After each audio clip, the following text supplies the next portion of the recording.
அனைவருக்கும் இனிய வணக்கம். இன்று மகா சிவராத்திரி. உலக மக்கள் எல்லாம் எதிர்பார்த்து கொண்டிருக்கின்ற மகா சிவராத்திரி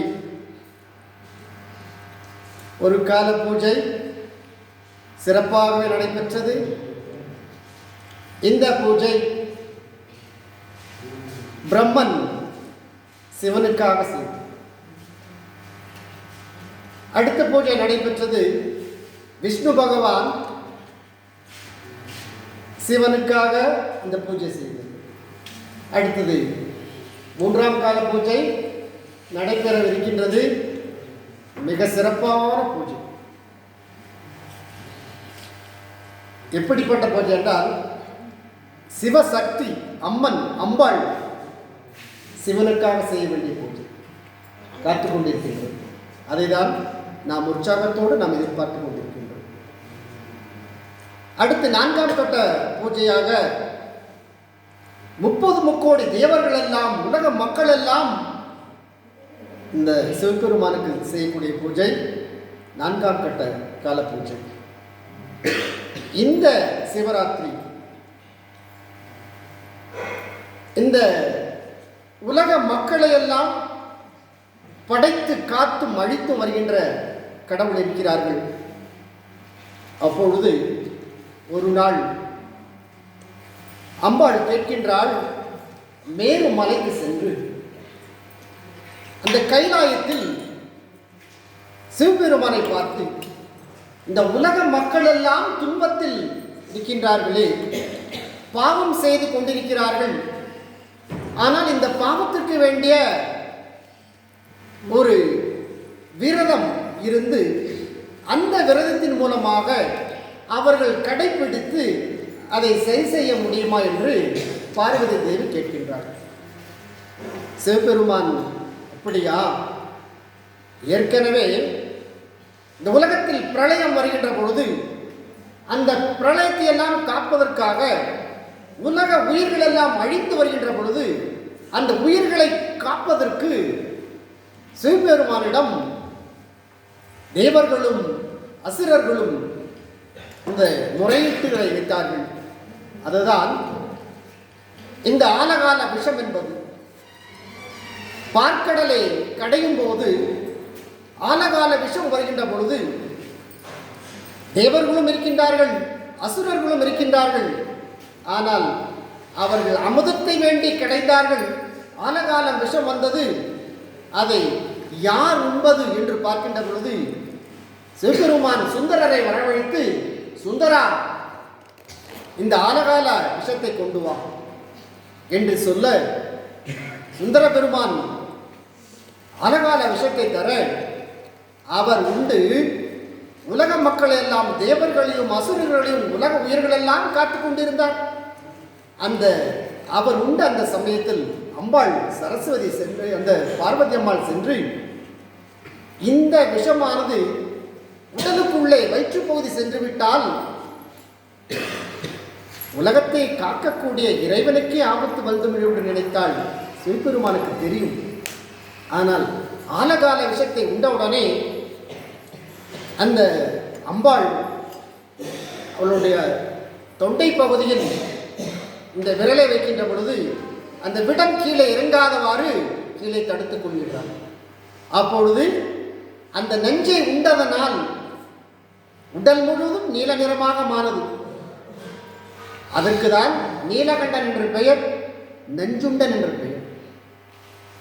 உலக மக்களை படைத்தும் காத்தும் அழைத்தும் வருகின்ற 30 முக்கோடி தேவர்களுக்கெல்லாம் தலைவனாக இருக்கின்ற சிவபெருமானுக்கு இந்த நிலையா என்று நினைத்தால் பெருமானுக்கு தெரியும்.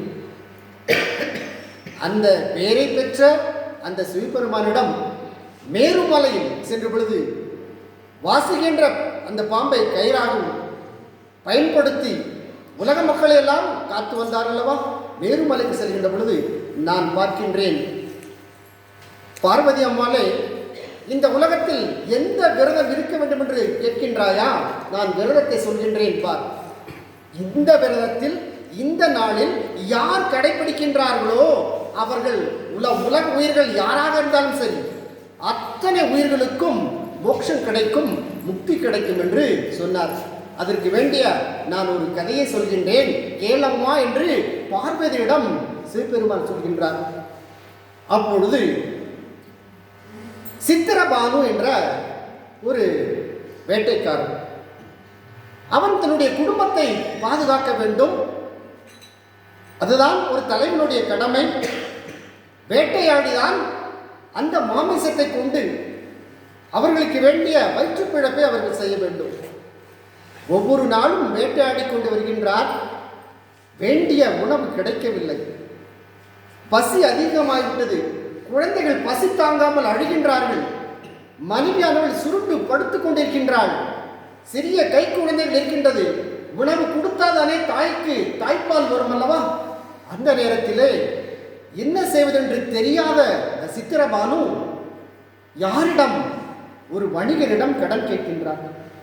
எனக்கு பசி எனக்கு இல்லை, என்னுடைய குழந்தைக்கும் மனைவிக்கும். நான் பசி தாங்கிடுவேன், ஆனால் என்னுடைய குழந்தை தாங்காது, அழுது கொண்டே இருக்கின்றது, வேண்டிய பொருள் கொடுங்க என்று கேட்கின்ற பொழுது, என்கிட்ட பொருள் இல்லப்பா, வேண்டிய பணம் தர, செல்வம் தரேன்னு சொல்லி கொடுத்துட்டார். கொடுத்த பணத்தை இந்த நாளில் தரேன்னு சொன்னார். அந்த நாள் அவனால் கொடுக்க முடியல. கேட்டு கேட்டு பார்க்குறாரு. முடியாத காரணத்தினால பணம் இருந்தால் தானே கொடுக்கறதுக்கு, வரவு இருந்தால் தானே கொடுக்கறதுக்கு. கொடுக்க முடியாத அந்த சூழ்நிலை அழுகின்றார் சித்திரபானு.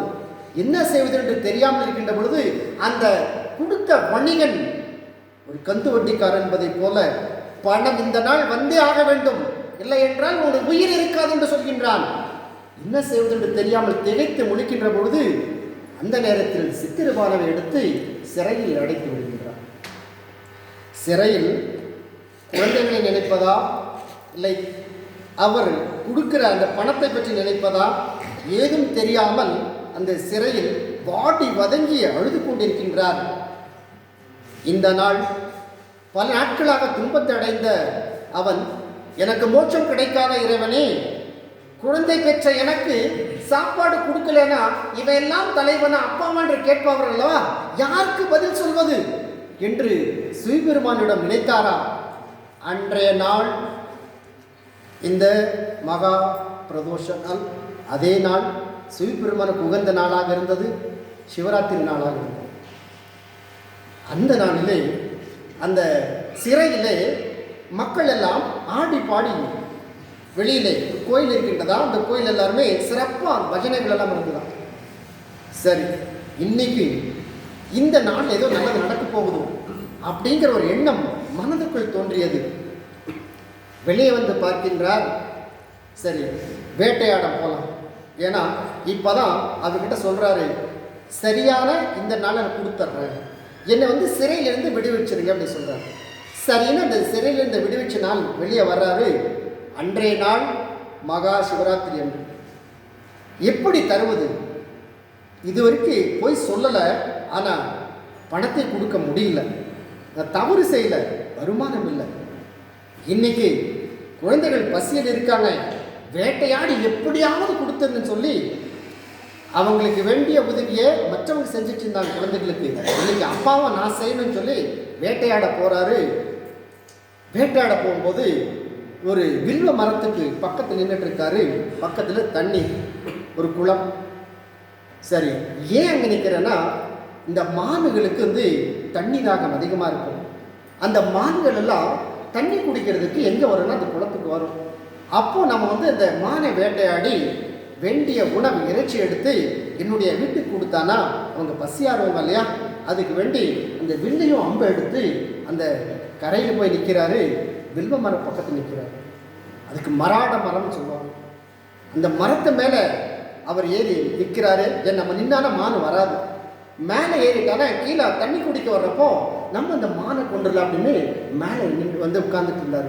இப்போ ஒரு மான் வருது, தண்ணி குடிக்க வர்றப்போ அம்பு இது எய்த்து அந்த எய்த ஆரம்பிக்கிறப்போ இந்த மான் பார்க்குதான். அப்போ நான் உன்னை கொல்ல போறேன் அப்படிங்கும்போது அந்த மான் சொன்னதா, வேடனே என்ன வேணா எடுத்துக்கோ, இல்லைன்னு சொல்லலை, நான் இப்போ கர்ப்பமாக இருக்கேன், அதனால வயிற்றுக்குள்ள எனக்கு தெரியும் 2 குட்டிகள் இருக்குன்னு எனக்கு தெரியும், அதனால நான் இந்த கர்ப்பம் தரித்த பின்னால என்னுடைய குட்டிகளை காப்பாற்றிட்டு வந்துடுறேன், அதுக்கு மேலே என்ன கொண்டுடலாம், நானே வந்துடுறேன் அப்படின்னு. அது எப்படி நான் நம்புறது உன்னை? நீ போய் அந்த மானை பெற்றெடுத்து வந்த பின்னாலே வருவன் எப்படி சொல்றது? இல்லை, என்னை நம்பு, கண்ணை பார்த்தா தெரியாதா, சத்தியமா வந்துடுறேன் அப்படின்னு அந்த மான் சொன்னதான். வேடனுக்கு பசி வேற, வீட்டில் நினைக்கிறது வேற, இந்த மானை நம்புறதா வேண்டாமா? சரின்னு ஒரு இலக்க குணத்தில் சரின்ட்டான். அந்த மான் போயிடுச்சு. இப்போ மேலே வில்வ மரத்துக்கு மேலே உட்காந்துருக்காரு. இவருக்கு பசி அதிகமாக இருக்கு, என்ன பண்ணுறது, ஐயோ இந்த மானு போயிடுச்சுன்னு சொல்லி அந்த வில்வ எல்லாம் எடுத்து கீழே போட்டார். அவ்வளோதான். அடுத்த மான் வந்துதான். அப்பா, அந்த மானதை போயிடுச்சு, இந்த மான் அடிச்சிடலாம் அப்படின்னு சொல்லி அம்பு எடுத்து அந்த எய்த ஆரம்பிக்கும் போது அந்த மானை படுத்துட்டு அப்படியே மேலே பார்த்துதான். வேடனே, இன்னும் இப்போ கொல்ல வேண்டாம் அப்படின்னா. ஏன் அப்படின்னா, நான் என் கணவனுக்கு சொல்லாமல் வந்துட்டேன். நீ கொண்டுட்டானா அவர் தேடிட்டே இருப்பார். அவர் வந்து பிறகு சொல்லிட்டு கொண்டுட்டா பிரச்சனை இல்லை, அவர் பாட்டுக்கு போயிடுவார். ஆனால் சொல்லாமல் வந்துட்டேனே, நீ இந்த நேரத்தில் இந்த மாதிரி செஞ்சானா அவர் இவ்வளோ தேடுவார். நீ என்ன வேணும், ஒரு வேளை கொண்டுட்டா அவர்கிட்ட சொல்கிறீங்களா? நான் அப்போ வர்றேன். அப்போ உன்னுடைய கணவன் எப்படி இருக்கு நாங்கள் தெரியும், எனக்கு தெரியாதல்லவா? அப்போ யோசனை பண்ணுறாரு. அப்போ சொல்ல முடியாது. சரி, நான் சொல்லிட்டு வந்துடுறேன், நீங்கள் இங்கேயே இறங்க அப்படின்னாரா. இவர் சரின்னு சொல்லிட்டு இந்த மான் பயிற்சி இந்த வில்வேல கீழே போட்டார். அடுத்தது 3வது மான் தண்ணி குடிக்க வந்ததா. இப்போ விடக்கூடாது, நம்மளை 2 மான் ஏமாத்திருச்சு. இப்போ கட்டாயமாக இந்த மான் அடிச்சிடணும், பசி அதிகமாக இருக்கு, இன்னும் தாங்க முடியலன்னு. அந்த வர்ற மான் வந்து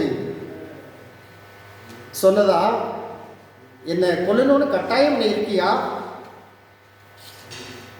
ஏன்னா எனக்கு 2 பிள்ளைங்க இருக்காங்க, அழுதுட்டு இருந்தாங்க, நான் தண்ணி குடிச்சிட்டு வந்துடுறேன், தண்ணி தாக்க முடிச்ச உடனே உங்களுக்கு வேண்டி இறையனை எடுத்து வந்துடுறேன்னு சொன்னேன். அது 2 பசியாக இருக்குப்பா, இது குழந்தை பாவம் அல்லவா? பசியாக இருக்கும்போது அம்மா வரலேன்னு தேடி தேடி அடைந்தானா பாவம் அல்லவா? உனக்கே தெரியாதா அப்படின்னு நினைக்கிறாரு. அவர் வீட்டு குழந்தை நினைக்கிறாரு. ஆமாம், நானும் 2 குழந்தைய விட்டுட்டு தானே வந்திருக்கேன். அப்பா வரல அப்படின்னா அந்த குழந்தைங்க அழுதுட்டு இருக்கும் இல்லையா, அதே மாதிரி தானே என் குழந்தைங்க, இறக்கம் இல்லையா அப்பா உனக்கு அப்படின்னு கேட்ட உடனே அவருக்கு தாங்க முடியல. ஐயோ, நான் உண்மையான சித்திரமானவா, இல்லை நான் வந்து சாதாரண ஒரு பைத்தியக்காரனா, இல்லை மூடனா முட்டாளான்னு தெரியல, விட்டுட்டு இருக்கேன். நான் 2 குழந்தைக்கு சொல்லிட்டு வந்துடுறேன், அப்புறம் என்ன கொண்டு சரின்னு இறக்கத்தில் விட்டுட்டார். 4வது மான் வந்ததா, ஒரு ஆண் மான் வந்ததா. பாரு, இறைச்சி அதிகமாக இருக்கு உங்ககிட்டதா, கொண்டு இருக்க, உன்னை அடிச்சிடுறேன் அப்படின்னா. அந்த மான் சொல்லதான். முன்னால் 3 மான் வந்து தப்பிச்சு போயிடுச்சு, உன்னை விடமாட்டேன் அப்படின்னா. அவர் சொன்னாரா, அந்த 3 மானும் என்னுடைய மனைவி தான், மனைவிமார்கள் தான். அந்த 3 மானும் நீ என்கிட்ட வந்து அன்பாக நடந்துக்கிட்டீங்கன்னா, கொல்லாம விட்டானா அந்த 3 பேரையும் நான் கூப்பிட்டுருவேன். 3 மான் போயிட்டு சொல்லி வரேன்னு சொல்லிட்டு போனாங்க, வரல தானே, என்ன அவங்களை நான் கூப்பிட்டு வந்துடுறேன், நீங்கள் கவலைப்படாத. ஒரு மானுக்கு ஒரே கல்ல 2 மாங்காங்கிற மாதிரி இங்கே ஒரே அம்பல 4 மாங்கா உனக்கு வரும், நீ கவலைப்படாத. உன்னுடைய குடும்பம் முழுவதும் சொந்த பந்தங்கள் எத்தனை நாள் எவ்வளோ பசி இருக்கும், இத்தனைக்கு மேல் பசியே இருக்காது, அடித்து கொண்டு வச்சுக்கோங்க, எப்போ வேணுமோ சாப்பிடு. அப்போ ஒரு மானுக்கு 4 மான் வருது இல்லையா, அதனால அந்த 3 மானையும் கூப்பிட்டு வந்துடுறேன். 3மே என்னுடைய மனைவி மாருங்க தான் சொல்லிட்டு போயிட்டாங்க, சரியா, நான் கூட்டிகிட்டு வந்துடுறேன்னு சொன்னார். முதல் மான சொன்னது 6 மணிக்கு, அடுத்த மான சொன்னது 12 மணிக்கு, அடுத்த மான சொன்னது 3 மணிக்கு, இந்த மான சொன்னது காலையில் 6 மணிக்கு. வெடிச்சிருச்சு. வெடிச்ச உடனே சூரியன் உதயமாயிருச்சு. இவர் பட்னி. அது வரைக்கும் மேலேருந்து வில் வேலையை போட்டுகிட்டே இருக்காரு. அவர் கையில் கொஞ்சம் மேலே மரத்து மேலே ஏறின உடனே கொஞ்சம் தண்ணி மேலே வச்சுருந்தாரா, அந்த தண்ணி கொஞ்சம் கொஞ்சமாக சொட்ட சொட்டா கீழே செஞ்சிட்டு இருக்கா. அந்த 12 மணி நேரமும் 6 to 6 மேலே ஏறினவர் மான் வந்தால் நம்மளை பார்த்து ஓடினேன்னு மேலே வெல்வ மரத்தில் ஏறினவர் 12 மணி நேரம் மேலே உட்காந்துட்டு இருக்காரு. அது வரைக்கும் கீழே போட்டதெல்லாம் கீழே ஒரு சுயம்பு லிங்கம். அந்த சுயம்பு லிங்கத்துக்கு அவர் வில்வேலையத்தை போட்டிருக்காரு, அபிஷேகம் பண்ணியிருக்காரு, தண்ணீர் அபிஷேகம். அப்போ தான் காட்சி தெரியுதான். ரிஷப வாகனத்தில் சிவபெருமான் வர்றார். அடே வேடனே, எல்லாருக்கும் சாப்பாடு கிடைச்சா சாப்பிட்டு தூங்குவாங்க. ஆனால் 12 மணி நேரம் மரத்து மேலே ஏறி உட்காந்து கீழே இறங்காமல் இருக்கையே. ஆனால் நீ என்ன நடக்குன்னு தெரியாமல் பண்ணிட்டு இருக்க. ஆனால் இத்தனை நேரமும் உனக்கு தெரியாமையே அபிஷேகம் பண்ணிட்டு இருக்க லிங்கத்துக்கு. உனக்கு கிடைச்ச பாக்கியம் இன்னைக்கு மகா சிவராத்திரி. நீ எங்கே இருந்த? ஜெயிலில் இருந்த, சிறை கைதியாக இருந்த. சரி, இன்னைக்கு தான் விடுவிச்சாங்கன்னு வந்து காசு கொடுத்துட்றேன்னு வந்துட்டேன். பொய் சொல்லலை, தரமாட்டேன்னு சொல்லலை, தரேன்னு சொல்லி தான் வந்தேன். ஆனால் இன்னைக்கு இங்கே வந்து இப்படி பண்ணிட்டியே. உனக்கு முக்தின்னு சாதாரண முக்தி கிடையாது. அப்போது சிவராத்திரின்னா சாப்பிடாம விரதம் இருக்கணும், சாப்பிடாம விரதம் இருக்கணும். ஆனால் உண்மையான விரதத்தை நீ தான் கடைப்பிடிச்சிருக்க. சாப்பாடு கிடைக்காம இல்லை, கிடைச்சது நீ இறக்கத்தோடு விட்டுருக்க. ஒரு மானை துரத்து அடிப்பாங்க, விடவே மாட்டாங்க. அந்த சூழ்நிலை கைக்கு வந்த மானை நீ விட்டுட்டு போயிருக்க அப்படின்னா 1க்கு 4 மானையும் அப்போ உன்னுடைய பசியிலே கூட இறக்கத்தை காட்டியிருக்கலப்பா.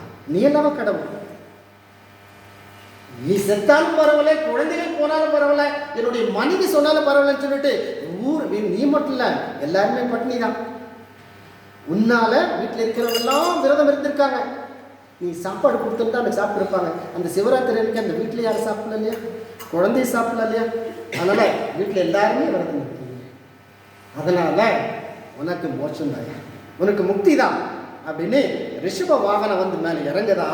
அதில் ஏறுறாரு. அவர் மட்டும் போல 4 மானு. ஏன்னா இந்த உலக உயிர்கள் எல்லாம் பாதுகாக்கணும் அப்படின்னா இந்த 4 மான் நீ மட்டுமல்ல, அந்த 4 மானும் என்ன செய்யணுமா? அப்படியே சொர்க்கத்துக்கு போதான். பார்வதி அம்மா கிட்ட பேசிட்டு இருக்காரு இவ்வளோ நேரம். நான் சொன்னேன் இல்லையா, இந்த ஒரு கதை சொல்றேன்னு சொன்னேன் இல்லையா, இதுதான் கதைமா. பார்வதி அம்மா பாத்தியா, எனக்கு வேண்டி யார் அந்த மகா சிவராத்திரி அன்னைக்கு விரதம் இருந்து ஒரு நாள் முழுவதும் கண் விழித்து சரியா தூங்காம எனக்கு வேண்டிய கால பூஜைகளை செய்யறாங்களோ அவங்களுக்கு மோட்சம். யார் செஞ்சா? சித்திர பாருங்கிற அந்த வேடம் செஞ்சா அந்த மோட்சத்தை கொடுக்கணுமா இல்லையா? அதனாலதான் மோட்சத்துக்கு வந்திருக்கா. அதனால எந்த விரதம் இருந்தா இவன் அங்க வரலான்னு சொன்ன இல்லையா, இந்த விரதம் இருந்தா வர சரியா.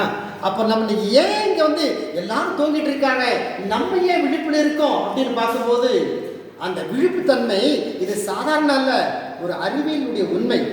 இது புராண கதை மட்டுமல்ல, அந்த புராண கதையோடு சேர்ந்த இன்னைக்கு இருக்கின்ற அறிவியலுடைய உண்மை எப்படி இருக்கு சொல்லும்போது, இந்த நாள் இந்த மகா சிவராத்திரி அன்னைக்கு கோள்களுடைய தன்மை மாறிடும். 9 கோள்கள் சொல்லுவாங்க, நவகிரகங்கள் சொல்லுவாங்க. இது ஜோஷியம் சொல்லும்போது அந்த விஷயம் எல்லாமே நம்முடைய ஸ்ரீதரையாக்கு தெரியும், கோள்களுடைய தன்மை தெரியும். ஆனால் ஒவ்வொரு கோளும் அதனுடைய தன்மை காட்டுது. ஆனால் இந்த எல்லா நாளும் நம்ம சாப்பிட்டு தூங்கிட்டு இருக்கோம். ஆனால் இன்னைக்கு 2:45 மணிக்கு சுண்டல் சாப்பிட்டுருக்கோம், டீ குடிச்சிருக்கோம். ஆனால் நல்லா தூங்கிட்டு இருக்கிறவங்களை வந்து நல்லா தூங்குறாங்க. அதான் சொர்க்கம். குறைட்ட விட்டு தூங்குறாங்க பாருங்க. உண்மையான சாந்தி நிலை, அமைதி நிலைனா அதுதான் சொர்க்கம், வேற எதுவுமே கிடையாது. அதான் ஒரு ராஜா கேட்டாரா, ஏப்பா என்கிட்ட இவ்வளோ செல்வம் இருக்கு, பொருள் இருக்கு, எல்லாமே இருக்கு, எனக்கு தூக்கமே வரலையே. இந்த உலகத்தில் யார் சொர்க்கத்தில் இருக்காங்க, யார் வந்து சந்தோஷமா இருக்கான்னு சொல்லும் போது அவர் சொன்னாரா, ஒரு பிச்சைக்காரனை காமிச்சாரா, வாங்க காமிக்கணும்னு அரசர் கூப்பிட்டு போன பாருங்க, தரையில் சாப்பிட்டு தூங்கி குறைட்ட விட்டு தூங்கிட்டு இருக்காரு பாருங்க. சரியா, நீங்க கேட்டீங்க இல்லையா, சொர்க்கம் இங்கே தான் இருக்கு. ஏன்னா எப்போ தன்னை மறந்து தூங்கும் போது அவன் சமாதி நிலை அடைஞ்சிருக்கான். சமாதி அவனே தெரியாது. ஆனா நல்லா பாருங்க, இப்போ நீங்க விழிச்சிட்டு இருக்கும் போது புண்ணியத்தை சம்பாதிச்சிட்டு இருக்கீங்க. ஆனால் அதே தூங்கும் போது தூக்கம் வராமல் இருக்குது பாருங்க, அது நரகம். எங்கே? ஏசி ரூமில் பெரிய மெத்தையில் பாலும் பழமும் சாப்பிட்டு எல்லாம் இருந்து சரியா தூங்கும்போது அந்த மனக்குழப்பத்தில் தூக்கம் வராமல் காலையில் வரைக்கும் இருக்க பாருங்க, அது நரகம். சரிங்களா? ஆனால் இன்னைக்கு இருக்கும்போது இது சொர்க்கம். எங்கே இருக்கா? சொர்க்க வாசல்ல இருக்கும். ஆனால் இன்னைக்கு தூங்குறவங்கள்கிட்ட போய் நீ சுண்டல் சாப்பிட்டு நான் சும்மா விடுவானா? எழுப்பிட்டு நல்லா தூங்கிட்டு இருந்தா சுண்டல் சாப்பிட்டு எப்படின்னா அதை விட கோபம் சொல்ல முடியும். அப்போதான் அந்த அரசனுக்கு சொன்னாங்க பாருங்க, நீங்கெல்லாம் எவ்வளோ பொருள்கள் இருந்தாலும் கூட அவன் சமாதியில் அடைஞ்சு சாத்தினில் அடைஞ்சு தூங்கிட்டு இருக்க பாருங்க, இதுதான் சொர்க்கத்தில் இருக்காங்க. அப்போ அந்த சமாதியில் அடையணும் அப்படின்னா உங்களுடைய மனசு தூய்மையா இருக்கணும், எண்ணம் தூய்மையா இருக்கணும். அப்போ நல்லா தூக்கம் வரும். படுத்த உடனே தூக்கம் வந்துடும். யோசனைகள் சிந்தனைகள் இருந்தால் தான் தூக்கம் கலையும். அதனால் இந்த நாளில் இந்த அறிவியினுடைய உண்மை என்னன்னு சொல்லும்போது, இந்த நாள் அது வட அரைக்கோளம் சொல்லுவாங்க. அந்த சிவராத்திரி அந்த நாள் மட்டும் பிரபஞ்சனுடைய நிலை மாறுமா. அந்த பிரபஞ்சத்தினுடைய நிலை மாறும்போது இன்னைக்கு யார் நம்முடைய உட்கார்ந்து நேராக உட்கார்ந்து அந்த தியானம் பண்ணும்போது அந்த தண்டுவடம் நேராக இருந்து அந்த இறைவனை பிரார்த்தனை செய்கின்ற பொழுது அந்த தியானம் செய்யும் போது அந்த உயிர் ஆற்றல் புவியீர்ப்பு விசை மேலிருந்து கீழே தான் வரும். ஆனால் இன்னைக்கு மட்டும்தான் கீழே இருந்து மேலே போகும். இந்த புவியீர்ப்பு விசைக்கு மேலே அது எப்படி அதை சொல்ல போனோம்? அதான் வட அரகோள வடிவம்னு சொல்லுவாங்க. அந்த வடிவ அந்த சக்தி இன்னைக்கு இருக்கு. அது என்னதுன்னா அது புவி மைய இசை மாறுபடுது. அந்த புவி மைய இசை மாறுபடும் போது நீ நேராக உட்கார்ந்து தியானம் பண்ணும்போது பஜனை பாடும்போது நின்றுட்டு இருக்கும்போது அந்த இறைவனை வணங்கும் போது அந்த சக்தி ஆற்றல் கீழே மேலே போகும். அது என்ன காரணம் அப்படின்னா, ஒரு செடிக்கு தண்ணி மேலே இருந்து ஊற்றினாலும் கூட அது வேருக்கு தான் போகும். அந்த வேரில் இருந்து தான் தண்ணி மேலே எடுத்துட்டு புவியீர்ப்பு விசை தண்ணி கீழேருந்து மேலே போகும். அதே மாதிரி ஒரு தண்ணி பைப்பில் தண்ணி போயிட்டு இருக்கு அப்படின்னா அப்படியே விட்டானா அது கிடந்த நிலையில் இருக்கும், தண்ணி வேஸ்ட் ஆயிடும். அப்போது அந்த செங்குத்து வடிவில் வச்சு ஒரு ஸ்ப்ரிங்க்லர் போட்டு வச்சா எல்லா இடத்துக்கும் அடிக்கும். அப்போது ஒரே இடத்துல போனா படுத்து தூங்குறது அந்த பைப்பு தண்ணி. ஸ்ப்ரிங்க்லர் மாதிரி வச்சு மேலே விட்டானுங்க அது எல்லாருக்கும் பயன்படும் இல்லையா? அதுதான் உங்களுடைய இயல்பு நிலை. இன்றைய சிவராத்திரியை கொண்டாடுகின்ற நிலை. இப்போ என்ன பண்ணிட்டு இருக்கீங்க? ஸ்ப்ரிங்க்லர் பாருங்க, செல்போன் எப்படி இருக்குது பாருங்க, இதுதான் சரியா. இதுல இருந்து தண்ணி வெளியே வரும்போது எல்லா செடிக்கு படும், விதைகள் நல்லா வரும். அப்போ இன்னைக்கு மட்டும் உயிராற்றல் கீழே இருந்து மேலே போயிட்டு இருக்கு. அப்போ மேலே போகும்போது என்ன ஆகும்னா உங்களுடைய உயிர் சக்தி ரத்த ஓட்டம் தடைப்படாது. சரியா? தூங்கும் போது அது இதயத்துக்கு போகும். ஆனால் இப்போ உட்கார்ந்துட்டு மேலே போகுமான்னு கேட்டானா இன்னைக்கு மட்டும் போகும். அந்த உயிராற்றல் மேலே கழுத்துக்கு மேலே வருகின்ற பொழுது மூளைக்கு செல்கின்ற பொழுது அந்த மூளையினுடைய அந்த செல்கள் எல்லாமே அது இயக்குமா, நரம்பு மண்டலம் எல்லாம் இயக்குமா. அந்த நரம்பு மண்டலமும் மூளையும் சரியாக வேலை செய்கின்ற பொழுது உன்னுடைய மனது அமைதி அடையும், சாந்தி அடையும். அப்போ யாருக்கு நோய் வரும்னா ரத்த ஓட்டம் இல்லாமல் இருந்தால் தான் நோய் இருக்கும். இப்போ இன்று மட்டும் அந்த உலகத்தில் இருக்கின்ற உயிர்கள் மனிதனுக்கு மட்டுமல்ல உலக உயிர்கள் அத்தனைக்கும் அந்த உயிரோட்டம் கீழிருந்த சக்தி மேலே வருகின்ற பொழுது இன்னைக்கு இந்த தியானம் இருக்கின்ற பொழுது பஜனைகள் பாடுகின்றது. அந்த நமச்சிவாய மந்திரத்தையும் நம்முடைய எல்லா வகையான தேவாரங்களையும் திருவாசகங்களையும் பாடுகின்ற பொழுது நமச்சிவாய அந்த பஞ்சாட்சர மந்திரத்திற்கு அவ்வளவு சக்தி இருக்குமா. அந்த சக்தியை எடுக்க எடுக்க எடுக்க எடுக்க உயிராற்றல் அதிகமாகும். இன்னைக்கு நான் சொல்றேன், எவ்வளோ நேரம் நீங்க உட்கார்ந்தாலும் காலையில் நீங்க எந்திரிக்கும் போது உங்களுக்கு அந்த ஓய்வு தேவை இல்லை. காரணம் என்னன்னா இன்னைக்கு எல்லாமே எனர்ஜி எடுத்துட்டு இருக்கும். மற்ற நாளில் கொஞ்ச நேரம் கழிச்சு தூங்கினேன்னா ஐயோ நேற்று நான் தூங்கும் போது 11 மணி 12 மணி எனக்கு தூக்கமே இல்லை, ஆனால் எனக்கு விடிய விடிய முடிச்சுட்டு இருக்கோம்.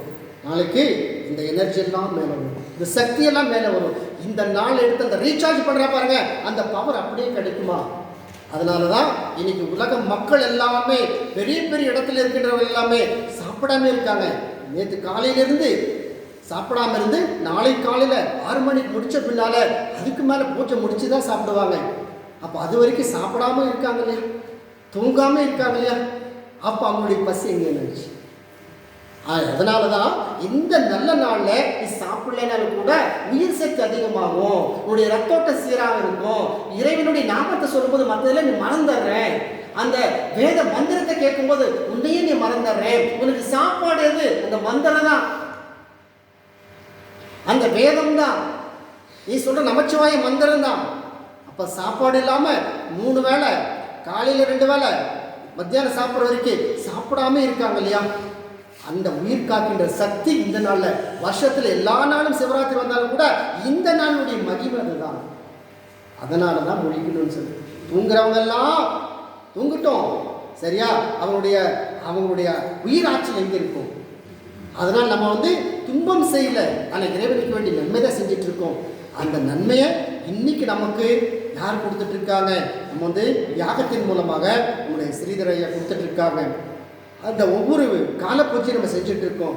அப்படிப்பட்ட அந்த சிறப்பில் இன்னைக்கு நல்ல இடத்துக்கு தான் வந்திருக்கோம், நல்ல பூஜையில் கலந்துருக்கோம். 2 கால பூஜை முடிஞ்சது, 3வது கால பூஜை, இப்போ உச்சக்கட்ட பூஜை சொல்லுவாங்க. பார்வதி சிவனுக்கு செய்யக்கூடிய பூஜை மிக சிறந்த பூஜை இந்த 3ஆம் கால பூஜை. அந்த பூஜைக்கு வேண்டிதான் நம்ம காத்துட்டு இருக்கோம். அபிஷேக ஆராதனத்துக்கு வேண்டி ஐயா சரியா இருக்காரு, சரியா? விட்டா பேசிட்டே இருப்பேன், சரியா? ஆனா இருந்தாலும் கூட அந்த நேரத்துக்கு அந்த பூஜை முடிக்கணும். முடிச்ச பின்னால அடுத்து சொல்லல, அடுத்த ஒரு வாய்ப்பு கொடுத்தானா நம்முடைய நந்தி பகவான் உட்காந்துருக்காரு, சரியா? அதனால அடுத்தது நந்தி பகவானுடைய சிறப்பை அப்புறம் பார்த்துக்கலாம். வாய்ப்பு கொடுத்த அனைவருக்கும் மிக்க நன்றி.